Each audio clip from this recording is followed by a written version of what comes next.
Man, this thing is way out here.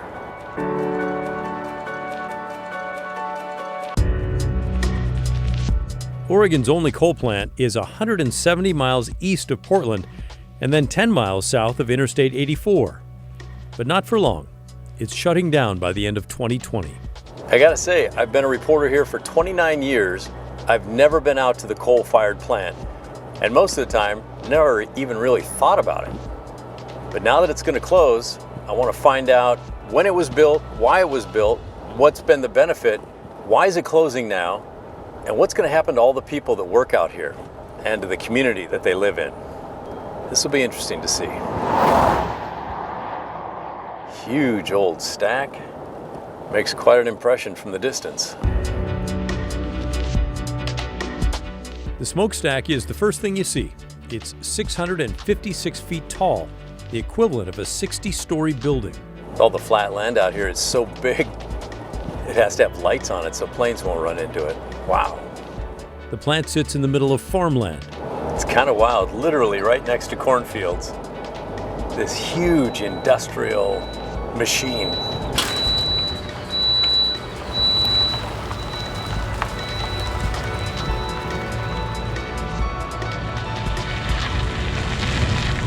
So this is kind of amazing.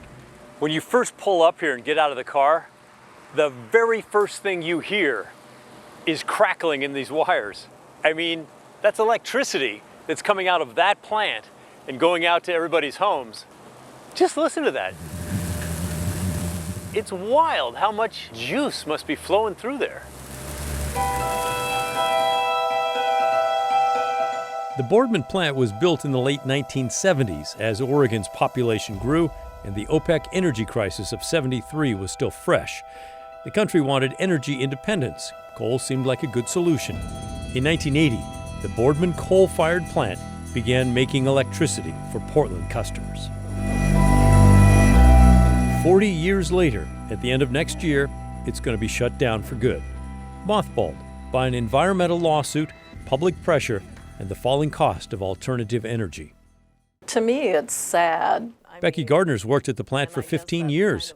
She and everyone else have known for nearly a decade now that the end was coming. But as it gets closer, it gets harder. There are a lot of really knowledgeable, really great workers here. All right, we'll start in the plant. Plant manager Josh Hagel in the red shirt there is showing me around. He grew up in Estacada, but he lives out this way and worked at the Boardman plant for 20 years. The first thing you notice are the pipes. They seem to run everywhere. They carry steam and water and chemicals. The cement floor here is surprisingly clean, and the roar of the machines that help burn the coal is deafening. Standing up there, it has bearings underneath it, so we have fluid oil that's moving it all up. I cannot hear a word you're saying. Something about coal and getting tumbled. The plant runs by burning low sulfur coal, lots of it, 5.5 tons a minute. Boardman typically has 500,000 tons on the ground waiting to go. It's brought in using trains, 100 cars long from the Powder River Basin mines in southeast Montana and northeast Wyoming. By the way, fun fact, despite what we hear about places like West Virginia, the Powder River Basin produces more coal than West Virginia and all the other U.S. coal mines combined. I wanted to see that coal up close. Turns out it's super lightweight, sort of like pumice. It's surprising to me how light it is, and it kind of looks like burned pieces of wood. Yeah. The coal is brought into the Boardman yard, dumped, stacked, then eventually fed into the plant. Machines pulverize it into a fine powder, then it's sprayed into the boiler where it burns and heats water up above. The heated water turns into steam and spins a turbine that turns a generator and makes electricity.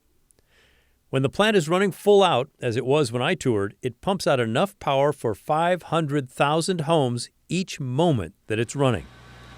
The machines that do all that work stand as a towering monument of engineering accomplishment. Through this small window, I got a peek at the hurricane of fire inside the boiler.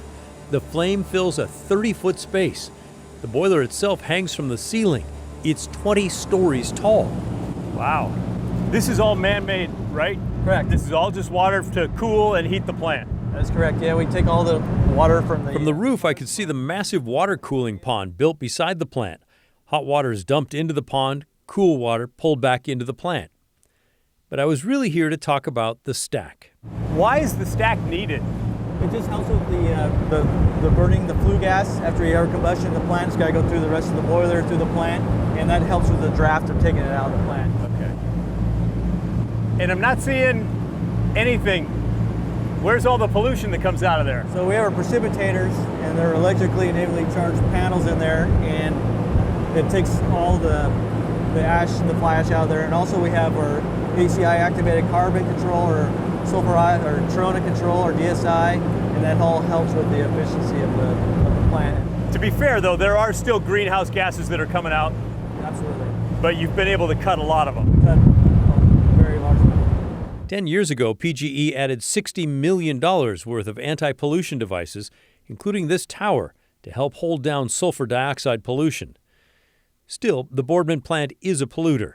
The plant puts out about 1.5 million metric tons of carbon dioxide each year. That may sound like a lot, and it does make the coal plant the largest single point of pollution in Oregon. But it's also tiny when you consider worldwide carbon emissions from coal plants in 2018 totaled 10 gigatons. That's 10 billion metric tons. Isn't that just a drop in the ocean? Well, you might think about a drop in the ocean, but the ocean is comprised of drops, right? Seisha Kearns battles coal around the Northwest for the Sierra Club. When you think about the entirety of the nation's coal fleet, it's pretty significant to have the only coal plant that exists in Oregon to be coming offline. The group sued PGE back in 2009 over pollution. It led to the new controls and the agreement to shut down the plant by the end of 2020. But is it symbolic, or will it really make a difference? Well, I think given this timeline that we have to solve climate change, every little bit counts. She said the Boardman plant's pollution contributes to acid rain that harms sensitive Native American sites in the gorge and increases health problems in the area, and that closing Boardman will set a good example nationally. Do you think the era of coal is coming to an end? I think it is, and I think it has to. Not surprisingly, not everyone agrees, especially not inside this plant. But I do think coal does have its place in power generation for the reliability. Mark Andreessen is the coal plant's electrical engineer. He has a personal warning about the future. Hydro's great, but the wind and solar are great as well. In peak load times, heavy summer, heavy winter, you have to have a reliable backup. And this is what this plant provides. Remember all that coal on the ground? He said it could burn for a month and a half and provide electricity. The frustrating thing to me is I don't think the general public understands the full picture. And with them not understanding it, they want coal to go away, but yet they still want the power when they want it, at all times of the year. PGE said it has already figured out how it will replace most of the lost coal power, although there are still some unknowns. But the plant will close. There's just no going back on that. When the plant shuts down, some of the workers will retire, others will take PGE jobs in different locations, and some will lose their jobs. They are not easy to replace out here, paying on average $90,000 a year. That's good money in eastern Oregon towns like Boardman. Those jobs are at the very top end of the pay scale for this area. Don Russell is a county commissioner in Morrow County, where the Boardman plant sits. Not everyone on this side of the state is happy with the closing of Boardman and the expansion of alternative energy. There's only so much room here, and although we've in eastern Oregon have agreed to allow windmills to dot our landscape, and we've got the resource for sun, it's not unlimited, and we don't want all of our farm ground covered up by windmills and solar. And it almost sounded like you were starting to say there that the land is becoming dotted with windmills to help keep the lights on in Portland. Exactly. You don't like that? Well, so the viewscape is important to us just like it is people who live in the West Hills of Portland. Regardless, the plant's days are numbered. For some, it cannot come soon enough.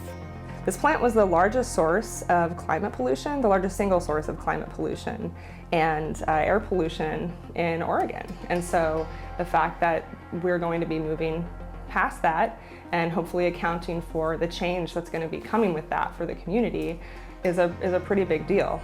But it's also heartbreaking for PGE workers like Dave Rogers, who spent years as the plant manager and now oversees all of PGE's thermal plants in eastern Oregon.